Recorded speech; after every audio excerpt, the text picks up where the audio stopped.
ಗೊತ್ತಿದ್ದಾಗೆ ಪ್ರತಿ ವರ್ಷ ಕೂಡ ನಾವು ಕಲಾ ಉತ್ಸವ ಮತ್ತು ಪ್ರತಿಭಾ ಪುರಸ್ಕಾರ ಪ್ರತಿ ವರ್ಷ ಏನು ಮೆಡಿಕಲ್ ಮತ್ತು ಇಂಜಿನಿಯರಿಂಗ್ ಹೋಗ್ತಾರೆ ಆ ಮಕ್ಕಳಿಗೆ ನಾವು ಸನ್ಮಾನ ಕಾರ್ಯಕ್ರಮನ ಹಮ್ಮಿಕೊಳ್ತಿದ್ವಿ.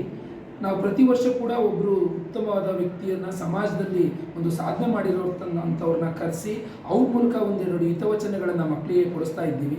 ಮುಂದೆ ಅವರು ಈ ಒಂದು ಸಮಾಜಕ್ಕೆ ಕೊಡುಗೆ ಕೊಡೋ ಥರ ಆಗಲಿ ಅಂತ ಹೇಳ್ಬಿಟ್ಟು. ನಿಮಗೆ ಗೊತ್ತಿದೆ, ಪ್ರತಿ ವರ್ಷ ಕೂಡ ನಮ್ಮ ಕಾಲೇಜಿಂದ ವೈದ್ಯಕೀಯ ಶಿಕ್ಷಣಕ್ಕೆ ಹೋಗ್ತಕ್ಕಂಥ ವಿದ್ಯಾರ್ಥಿಗಳ ಸಂಖ್ಯೆ ಜಾಸ್ತಿ ಆಗ್ತಾ ಇದೆ. ಈ ಮುಂದಿನ ವರ್ಷವೂ ಕೂಡ ಇದಕ್ಕಿಂತ ಜಾಸ್ತಿ ವಿದ್ಯಾರ್ಥಿಗಳನ್ನ ವೈದ್ಯಕೀಯ ಶಿಕ್ಷಣ ಮತ್ತು ಇಂಜಿನಿಯರಿಂಗ್ಗೆ ಕಳಿಸಿ ನಾವು ಈ ನೆಲಮಂಗಲಕ್ಕೆ ಕೀರ್ತಿ ತರ್ತೀವಿ. ಈ ವಿಷಯದಲ್ಲಿ ನಿಜವಾಗ್ಲೂ ಕೂಡ ನೆಲಮಂಗಲದ ಜನರ ಸಹಕಾರ, ಮಾಧ್ಯಮದವರ ಸಹಕಾರ, ಆಡಳಿತ ಮಂಡಳಿಯ ಸಹಕಾರ, ಎಲ್ಲದಕ್ಕಿಂತ ಹೆಚ್ಚಿನದಾಗಿ ನಮ್ಮ ಶಿಕ್ಷಕರ ಸಹಕಾರ ಇದೆ. ನಾನು ಅವರೆಲ್ಲರಿಗೂ ಕೂಡ ಈ ಸಂದರ್ಭದಲ್ಲಿ ಚಿರಋಣಿಯಾಗಿರ್ತೀನಿ ಅಂತ ಹೇಳೋಕ್ಕೆ ಇಷ್ಟಪಡ್ತೀನಿ. ಇಷ್ಟು ಹೇಳಿ ನನ್ನ ಮಾತು.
ನಿಮ್ಗೆ ಗೊತ್ತಾ, ಹೂವಿನೊಳಗಿನ ಮಕರಂದ ನೋಡಿಕೊಂಡು ದುಮ್ಮಿ ಬರುತ್ತೆ, ದುಪ್ಪಿ ನೋಡಿಕೊಂಡು ಹೂ ಹೋಗಲ್ಲ ಅಂತ ಮಕರಂದ ನೀವು ಆಗಬೇಕು. ನನ್ನ ಕಳಕಳಿಯ ಪ್ರಾರ್ಥನೆ, ಮೆರಿಟ್, ಪ್ರತಿಭೆಯನ್ನು ಬೆಳೆಸ್ಕೊಳ್ಳಿ. ನಮ್ಮ ಜಾತಿಯನ್ನು ಅವಲಂಬನೆ ಬೇಡ, ಅದು ಶಾಶ್ವತ ಅಲ್ಲ, ಅದು ಹೋಗುತ್ತೆ ಬೀಳುತ್ತೆ. ನಿಮ್ಗೆ ಗೊತ್ತಾ, ಜ್ಞಾನಕ್ಕೂ ಜಾತಿಗೂ ಸಂಬಂಧ ಇಲ್ಲ. ಇದನ್ನ ಸ್ಪಷ್ಟವಾಗಿ ಹೇಳಬೇಕು. ಯಾರಾದ್ರೂ ಬಂದ್ಬಿಟ್ಟು, ಸರ್ ನಾನು ಹಿಂದುಳಿದ ವರ್ಗಕ್ಕೆ ಸೇರಿದವನು, ನನಗೆ ಜ್ಞಾನ ನಮ್ಮದಾಗಲಿಕ್ಕೆ ಸಾಧ್ಯ ಇಲ್ಲ, ನೋ, ಹಾಗೆ ಹೇಳ್ಬೇಡಿ. ನಿಮಗೆ ಒಂದು ಗುಟ್ಟು ಹೇಳ್ಬಿಡ್ತೇನೆ, ದಯವಿಟ್ಟು ತಿಳ್ಕೊಳ್ಳಿ. ದೊಡ್ಡ ದೊಡ್ಡ ಮಹಾತ್ಮರು, ಮಹರ್ಷಿಗಳು, ವಿದ್ವಾಂಸರೆಲ್ಲ ಹಿಂದುಳಿದ ವರ್ಗಕ್ಕೆ ಸೇರಿದವರಾಗಿದ್ದರು. ಗೊತ್ತಾ ನಿಮಗೆ ಇದು? ವೇದಗಳನ್ನು ವಿಂಗಡಿಸಿದ ವೇದವ್ಯಾಸ ಮಹರ್ಷಿ, ಅವನು ಹುಟ್ಟಿದ್ದು ಅಂಬಿಕ ಸ್ತ್ರೀಗೆ, ಮೇಲ್ಜಾತಿಗೆ ಅಲ್ಲ. ನಾವು ಪೂಜೆ ಮಾಡುವ ರಾಮಾಯಣ ಬರೆದದ್ದು ವಾಲ್ಮೀಕಿ, ಅವನು OBC, ಅವನು ಮೇಲ್ಜಾತಿಯವನಲ್ಲ. ನಾನು ಪೂಜೆ ಮಾಡುವ ಕೃಷ್ಣ ನನ್ನ ಜಾತಿಯವನಲ್ಲ, ಅವನು ಗೊಲ್ಲ. ರಾಮಕೃಷ್ಣ ಕ್ಷತ್ರಿಯ, ಮಹಾಕವಿ ಕಾಳಿದಾಸ ಕುರುಬ, ಸಂತ ಕನಕದಾಸ ಕುರುಬ. ಜಾತಿ ಮುಖ್ಯ ಅಲ್ಲ ಸರ್, ಜ್ಞಾನ ಮುಖ್ಯ. ಜಾತಿಗೂ ಜ್ಞಾನಕ್ಕೂ ಯಾವ ಸಂಬಂಧವೂ ಇಲ್ಲ. ಈಗ ಈ ಫೋಟೋ ಹಾಗೆ ಬಂದಿಲ್ಲ, ಬೆವರು ಹಾಕಿದ್ದೇನೆ. ಅದಕ್ಕೋಸ್ಕರ ಬೇಕಾಗಿದ್ದು ಪರಿಶ್ರಮ, hard work. What is hard work? Sit like A rock and work like A clock. That is hard work. ಮಾಡಬೇಕು, ದೇವರನ್ನು ಧರಿಸಬೇಕು. ಆಮೇಲೆ ಹಂಗರ್ ಫಾರ್ ನಾಲೆಜ್, ಜ್ಞಾನ ಖುಷಿ ಇರಬೇಕು. ಸರ್ ಪಾಠ ಹೇಳಿ, ನಾವು ಕಾಯ್ತಿದ್ದೇವೆ. ಹೊರತಾಗಿ ಇವತ್ತು ನೆಕ್ಸ್ಟ್ ಇಲ್ವಾ, ಅವ್ರು ಸತ್ತೋಗ್ಬಿಟ್ರೆ ಒಳ್ಳೇದಾಯ್ತು, ಅದನ್ನು ಆಗಲ್ಲ. ಜ್ಞಾನ ಕೃಷಿ. ಆಮೇಲಿಂದ ಮೂಢನಂಬಿಕೆ ಬೇಡ.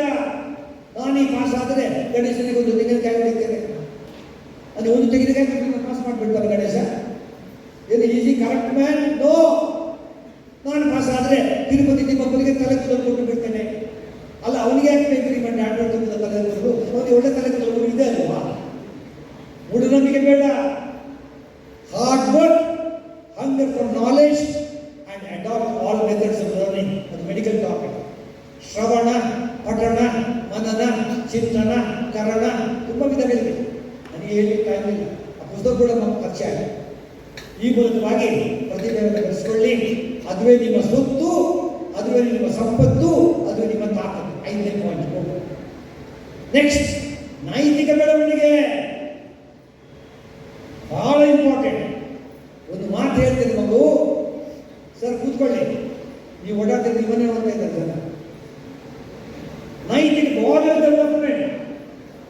ಸರ್ ಒಂದು ಮಾತಿಗೆ ಹೇಳಿ Gaurishankar, if they gold medal ಸಿಗದಿದ್ರೂ ಪರವಾಗಿಲ್ಲ, you be a golden boy and a golden girl, that is good enough for us.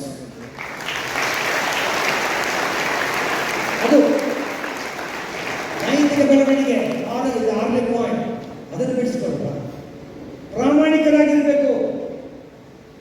Sir ಒಂದು ನೇರ ಪ್ರಶ್ನೆ ಕೇಳ್ತೇನೆ, ನೀವು ಪ್ರಿನ್ಸಿಪಲ್ ಆಗಿದ್ದೀರಿ, ನಿಮ್ಮಲ್ಲಿ ಪರೀಕ್ಷೆಗಳು ನಡೀತೇವಲ್ವಾ, ಪರೀಕ್ಷೆಗಳು ನೀವು ಸೂಪರ್ವೈಸರ್ಸ್ ಹಾಕ್ತೀರಾ? ಯಾಕೆ ಅಲ್ಲಿರುತ್ತೆ ಪಾಪ ನಿಮಗೆ ಪರೀಕ್ಷೆ ಮಾಡುವಾಗ ಅಲ್ಲೊಂದು ಇಲ್ಲೊಂದು ಸೂಪರ್ವೈಸರ್ಸ್ ಹಾಕ್ತಾರೆ. ಯಾಕೆ?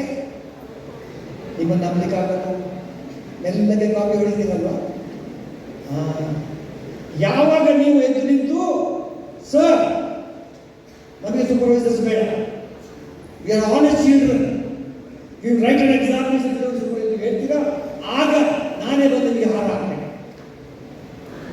ನೀವು ಕೇಳ್ಬೋದು, ಏನು ಸರ್ಟಿಫಿಕೇಟ್ ನಾನು ಮಾಡಿದ್ದೇನೆ, ನಾನು ಓದಿದ್ದು ಸ್ಕೂಲು ಸ್ಟ್ರೈಟ್ ಫಿಲಮಿನ ಸ್ಕೂಲ್ ಪುತ್ತೂರು. ಸತ್ಯ ನಿಮ್ಗೆ ಹೇಳ್ತೇನೆ, ಅಲ್ಲಿ ಫಾದರ್ ಪತ್ರವಾದ ಪ್ರಿನ್ಸಿಪಲ್ ಅವ್ರು ಹೇಳೋರು, children this is an examination, there will be no supervisor, don't copy, I trust you. ನಾವು ಅವ್ರಿಗೆ ಹೇಳೋರು, sir father go and do your job, don't waste your time, we are honest children, we will never copy ಅಂತ ಹೇಳಿ ಕಳಿಸಿ. ಇದು honest. ಗೊತ್ತಿದ್ದಾಗೆ ಪ್ರತಿ ವರ್ಷ ಕೂಡ ನಾವು ಕಲಾ ಉತ್ಸವ ಮತ್ತು ಪ್ರತಿಭಾ ಪುರಸ್ಕಾರ, ಪ್ರತಿ ವರ್ಷ ಏನು ಮೆಡಿಕಲ್ ಮತ್ತು ಇಂಜಿನಿಯರಿಂಗ್ ಹೋಗ್ತಾರೆ ಆ ಮಕ್ಕಳಿಗೆ ನಾವು ಸನ್ಮಾನ ಕಾರ್ಯಕ್ರಮನ ಹಮ್ಮಿಕೊಳ್ತಿದ್ವಿ. ನಾವು ಪ್ರತಿ ವರ್ಷ ಕೂಡ ಒಬ್ಬರು ಉತ್ತಮವಾದ ವ್ಯಕ್ತಿಯನ್ನು ಸಮಾಜದಲ್ಲಿ ಒಂದು ಸಾಧನೆ ಮಾಡಿರೋಂಥವ್ರನ್ನ ಕರೆಸಿ ಅವ್ರ ಮೂಲಕ ಒಂದೆರಡು ಹಿತವಚನಗಳನ್ನು ಮಕ್ಕಳಿಗೆ ಕೊಡಿಸ್ತಾ ಇದ್ದೀವಿ. ಮುಂದೆ ಅವರು ಈ ಒಂದು ಸಮಾಜಕ್ಕೆ ಕೊಡುಗೆ ಕೊಡೋ ಥರ ಆಗಲಿ ಅಂತ ಹೇಳ್ಬಿಟ್ಟು. ನಿಮಗೆ ಗೊತ್ತಿದೆ, ಪ್ರತಿ ವರ್ಷ ಕೂಡ ನಮ್ಮ ಕಾಲೇಜಿಂದ ವೈದ್ಯಕೀಯ ಶಿಕ್ಷಣಕ್ಕೆ ಹೋಗ್ತಕ್ಕಂಥ ವಿದ್ಯಾರ್ಥಿಗಳ ಸಂಖ್ಯೆ ಜಾಸ್ತಿ ಆಗ್ತಾ ಇದೆ. ಈ ಮುಂದಿನ ವರ್ಷವೂ ಕೂಡ ಇದಕ್ಕಿಂತ ಜಾಸ್ತಿ ವಿದ್ಯಾರ್ಥಿಗಳನ್ನ ವೈದ್ಯಕೀಯ ಶಿಕ್ಷಣ ಮತ್ತು ಇಂಜಿನಿಯರಿಂಗ್ಗೆ ಕಳಿಸಿ ನಾವು ಈ ನೆಲಮಂಗಲಕ್ಕೆ ಕೀರ್ತಿ ತರ್ತೀವಿ. ಈ ವಿಷಯದಲ್ಲಿ ನಿಜವಾಗ್ಲೂ ಕೂಡ ನೆಲಮಂಗಲದ ಜನರ ಸಹಕಾರ, ಮಾಧ್ಯಮದವರ ಸಹಕಾರ, ಆಡಳಿತ ಮಂಡಳಿಯ ಸಹಕಾರ, ಎಲ್ಲದಕ್ಕಿಂತ ಹೆಚ್ಚಿನದಾಗಿ ನಮ್ಮ ಶಿಕ್ಷಕರ ಸಹಕಾರ ಇದೆ. ನಾನು ಅವರೆಲ್ಲರಿಗೂ ಕೂಡ ಈ ಸಂದರ್ಭದಲ್ಲಿ ಚಿರಋಣಿಯಾಗಿರ್ತೀನಿ ಅಂತ ಹೇಳೋಕ್ಕೆ ಇಷ್ಟಪಡ್ತೀನಿ. ಇಷ್ಟು ಹೇಳಿ ನನ್ನ